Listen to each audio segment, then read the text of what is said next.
हामी यो भिडियोमा अपरेटर्सको बारेमा हेर्न गइरहेका छौँ। C#मा अथवा कुनै पनि प्रोग्रामिङ ल्याङ्ग्वेजमा यो अपरेटर भनेको पनि एकदमै इम्पोर्टेन्ट पार्टभित्र पर्छ।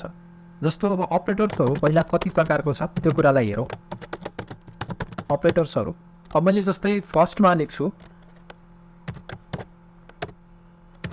अब मैले यहाँ केही अपरेटरहरूको नाम लेख्छु। सबभन्दा पहिला लेख्छु म अर्थमेटिक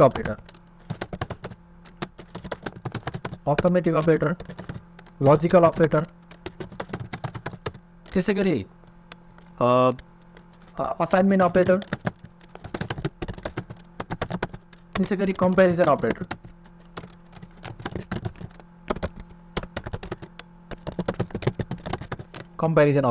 अब यो चारवटा अपरेटरहरूको बारेमा मैले यहाँ लेखेको छु है।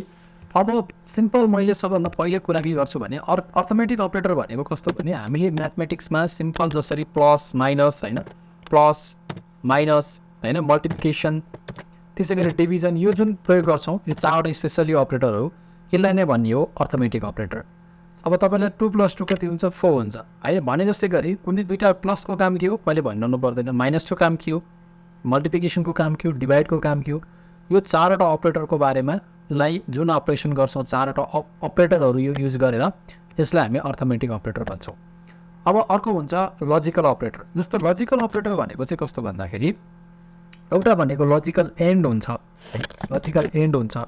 त्यसै गरी लजिकल अर हुन्छ, अरलाई हामीले यसरी डिनोट गर्छौँ होइन। त्यसपछि लजिकल नट हुन्छ, यसरी नटलाई हामीले यसरी चाहिँ रिप्रेजेन्ट गर्छौँ होइन। यो कुराहरू भयो। त्यसै गरी असाइनमेन्ट अपरेटर भन्छ। असाइनमेन्ट अपरेटर भनेको हामी इक्वल्सटुलाई हामी के गर्छौँ असाइनमेन्ट अपरेटरको रूपमा युज गर्छौँ। त्यसपछि कम्पेरिजन अपरेटर। अब कम्पेरिजन अपरेटर भनेको तपाईँको ग्रेटर देन हुनसक्छ, त्यसै गरी लेस देन हुनसक्छ, त्यसै गरी ग्रेटर अर इक्वल्स टु हुनसक्छ होइन, अथवा लेसर इक्वल्स टु हुनसक्छ होइन। यो चिजहरू भनेको के हो त भन्दा lesser equals to, not equals to होइन। जस्तो अब तपाईँको नट इक्वल्स टु होइन, not equals to equal to भएन भने अब यसरी तपाईँको रिप्रेजेन्टेसन गर्ने डिफ्रेन्ट तरिकाबाट हामी गर्न सक्छौँ। अब यसको इक्जाम्पल पनि हेरौँ। जब सबभन्दा पहिला हामीले अर्थमेटिक अपरेटरको कुरा गरेको थियो, मैले कुनै भेरिएबल बनाएर suppose int A equals to मैले 3 दिएँ, त्यसै गरी 3 कमा मैले पी इक्वल्स टु मैले 5 दिएँ। हेर्नुहोस् है, यसरी पनि हामी रिप्रेजेन्टेसन गर्न सक्छौँ है। भन्न खोजेको एउटा मैले इन्ट दिएँ भने सिधै हामीले के गर्न सक्छौँ अब ए इक्वल्स टु 3 र बी इक्वल्स टु के गर्न सक्छौँ 5 भन्न दिन सक्छौँ यसरी है। बी इक्वल्स टु 5 भन्ने यसरी पनि दिन सक्छौँ है हामीले चाहिँ। अनि अब म के गर्छु सबैभन्दा पहिला हामी हेर्छौँ अर्थमेटिक अपरेटरभित्र कन्सोल, सिधै तपाईँले सिडब्लु गरेर ट्याप गर्नुभयो भने कन्सोल डट राइट लाइन आउने भयो। सबभन्दा पहिला म के गर्छु ए प्लस बी। अब यो बिचमा तपाईँको चाहिँ प्लसको चिज तपाईँले नबुझिरहनु भएकोलाई यसलाई कन्क्याट गरेको है। भनेको अथवा यो ए प्लस बी भनेको चाहिँ दुईटालाई जोड्ने काम भयो क्या। अब एउटा स्ट्रिङमा चाहिँ हामी कन्क्याटिनेसन भन्छौँ, दुईटा स्ट्रिङलाई चाहिँ जोड्ने काम प्लसले गर्दाखेरि। अहिले चाहिँ हामीले के गर्छौँ एडिसन गर्दैछौँ यो प्लसको काम भनेको है। Console dot write line A plus B भनेपछि इन्टिजर ए छ, इन्टिजर बी छ, ए प्लस बीको भ्यालु हेर्छौँ। त्यसै गरी तपाईँले अब अरू अपरेटरहरू कन्ट्रोल डी गर्नुभयो भने तपाईँले ए भएको कोड चाहिँ तल जान्छ है। त तपाईँले ध्यान दिनु होला। जस्तै मैले ए माइनस बी, जस्तो मैले 5 लाई चाहिँ अलिकति यतापट्टि 10 राखिदिन्छु ल, ठुलो सानो मिलाएर राख्थ्यौँ, जे राख्दा पनि केही फरक परेन। A minus b simple, a divided by b, a multiplication by b होइन। त्यसै गरी तपाईँको ए डिभाइडेड बाई बी, यो भनेको के हो चारवटा मैले अर्थमेटिक अपरेटरको बारेमा हेरेँ। अब यसलाई हामी के गर्छौँ रन गराइदिन्छौँ। सिम्पली कन्ट्रोल F5 गर्नुभयो भने तपाईँको विथआउट डिबगिङ रन हुन्छ, F5 गर्नुभयो भने विथ डिबगिङ तपाईँको रन हुन्छ। यसलाई म रन गराउँछु। अब यो अलमोस्ट रन हुनै लागिसकेको छ र आउटपुट अब स्क्रिनमा देख्नुहुन्छ 15, 5, 20 र 2 आयो। 15 भनेको 10 र 5 जोड्दा 15, ए माइनस बी माइनस गर्दा 5, त्यसै गरी मल्टिप्लाई गर्दा 50 र डिभाइड गर्दा 2 आएको छ। ठिक छ, यो भनेको सिम्पल अर्थमेटिक अपरेटर थियो। यो हामीले म्याथमेटिक्सको यो चारवटा फङ्सनहरू हामी यसरी प्रोग्रामिङमा पनि युज गर्छौँ। यो तपाईँले पक्कै पनि क्लियरली बुझ्नुभयो होला। अब लजिकल अपरेटर हेरौँ। लजिकल अपरेटर भनेको चाहिँ के हो भन्दा एन्ड अर यस्तो कुराहरूमा हामीले युज गरिरहेको हुन्छौँ है। लजिक लगाएर चाहिँ हामी के गर्छौँ भन्दा त्यसलाई चाहिँ हामीले रिप्रेजेन्टेसन गरिरहेको हुन्छौँ। अब तपाईँलाई म के कुरा देखाउँछु भन्दा सपोज मैले अब जस्तै ए इक्वल्स टु 5 छ, B equals to A equals to 10 छ, बी इक्वल्स टु 5 छ होइन। अब सपोज मैले कुनै एउटा कन्डिसन लगाउँछु, तपाईँ कन्सोल डट राइट लाइन होइन यसरी लेख्छु। हेर्नुहोस् है, कन्सोल डट राइट लाइन लिन्छु। अब यहाँनिर मैले के गर्छु भने ए कम्पेरिजन अपरेटरभित्र होइन अब मैले के गर्न सक्छु भने ट्रु ट्रु ट्रु एन्ड लेख्छु एन्ड ट्रु भयो भने दुइटै ट्रु भयो भने यसले के आउटपुट दिन्छ होला थोडा यो कन्डिसन भयो होइन। त्यसरी म कन्ट्रोल डी गर्छु ट्रु एन्ड फल्स भयो भने के आउटपुट दिन्छ होला फल्स भयो भने के आउटपुट दिन्छ होला। त्यसै गरी फल्स एन्ड फल्स भयो भने के आउटपुट दिन्छ होला। अथवा तपाईँले जसरी पनि यसलाई हेर्न सक्नुहुन्छ फल्स र ट्रु भयो भने के दिन्छ होला।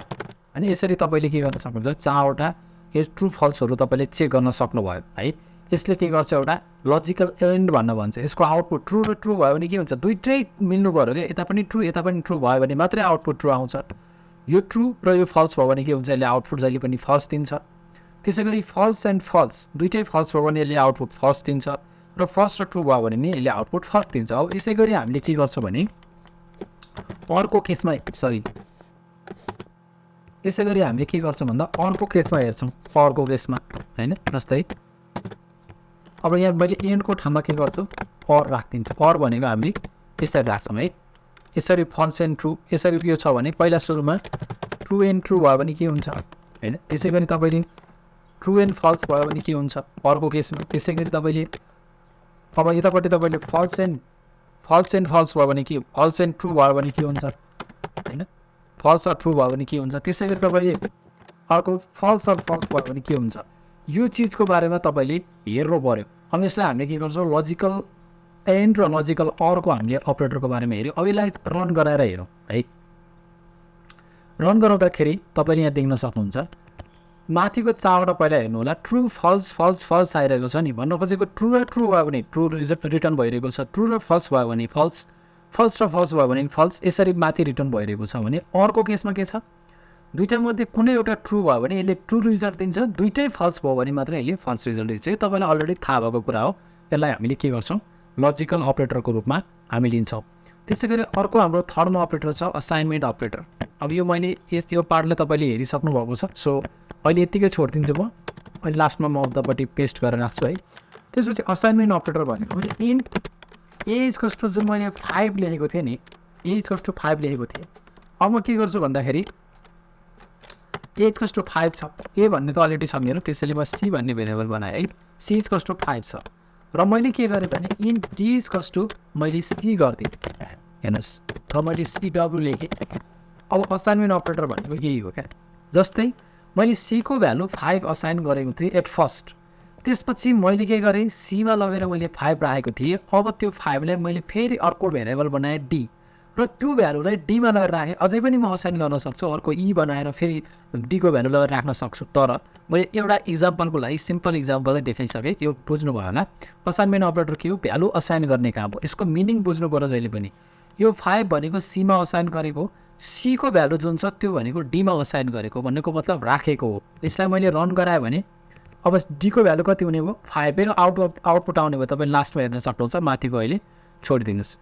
त्यसपछि अर्को भनेको हामीसँग कम्पेरिजन अपरेटर छ है। यसको यो नाम पनि तपाईँलाई थाहा छ त यो अपरेटरको नाम के भन्न सक्छ असाइनमेन्ट असाइनमेन्ट यो जानु होला। ओके असाइनमेन्ट अपरेटर भन्ने यो चिज भयो होइन। त्यसपछि तपाईँको यो भनेको तपाईँको लजिकल अपरेटरको कुरा भयो होइन। त्यसै गरी तपाईँको माथिको चाहिँ अर्थमेटिक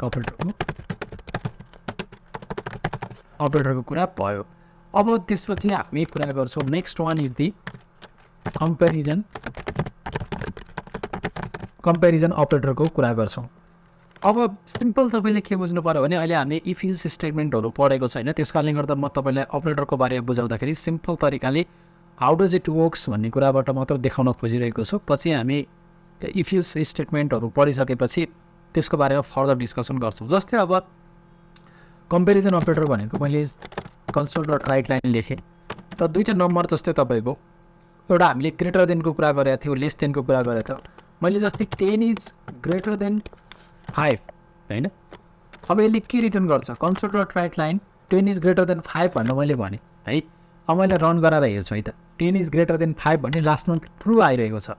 कम्पेरिजन भनेको यही नै हो। 10 र 5 बिचमा मैले कम्पेरिजन गरेँ क्या। अब 10=5 भने जस्तै मैले के गर्न सक्छु 10 इज इक्वल्स टु 5 भन्न भने अब यसले के आउटपुट दिन्छ है, त्यसले के आउटपुट दिन्छ हेर्नुहोस्, 10 इज इक्वल्स टु 5, 10 र 5 बराबर हो भन्न खोजेको। डबल इक्वल्स टुले चाहिँ के गर्छ, त्यसलाई कम्पेरिजन गर्यो क्या, कम्पेरिजन अपरेटर भयो। सिङ्गल इक्वल्स टु भनेको चाहिँ असाइनमेन्ट अपरेटर हो, यस्तो कुरा पनि ध्यान दिनुहोस्। त्यसपछि मैले अर्को फेरि मैले लेखेँ कि जस्तै मैले के लेखेँ भन्दाखेरिमा जस्तै 10 र 5मा मैले जेसुकै पनि कम्पेरिजन गर्न सक्नुहुन्छ है। लेसर इक्वल्स टु मैले गर्न सक्छु एउटा होइन, लेसर इक्वल्स टु पनि गरेर हिँड्न सक्छु। त्यसै गरी मैले ग्रेटर देन इक्वल्स टु पनि गर्न सक्छु। हाम्रो त डिफ्रेन्ट प्रोग्राममा कन्सेप्ट आइरहेको छ, त्यो पनि गर्न सक्छु होइन। अथवा तपाईँले मैले नट इक्वल्स टु पनि गर्न सक्छु। जस्तो 10 इज नट इक्वल्स टु 5 होइन, यो पनि गर्न सक्छु। त्यो सबैलाई तपाईँले रन गराएर हेरेर कम्पेरिजन गर्न सक्नुहुन्छ। जस्तै true false 10 is not equals to 5 भनेको छ ट्रु, ठिक छ। 10 is greater equals to 5 true छ, यो पनि ठिक छ। 10 इज लेसर इक्वल्स टु 5 हो त होइन, फल्स आइरहेको छ। यसरी हामीले 4वटा अपरेटरको बारेमा हेर्न सक्छौँ। केही कन्फ्युजन भयो भने तपाईँले कमेन्ट सेक्सनमा कमेन्ट राख्नु होला, म रिप्लाई दिनेछु। र फर्दर भिडियोजहरू हामी बाँकी कुराहरू हामी अर्को भिडियोमा हेर्छौँ। धन्यवाद।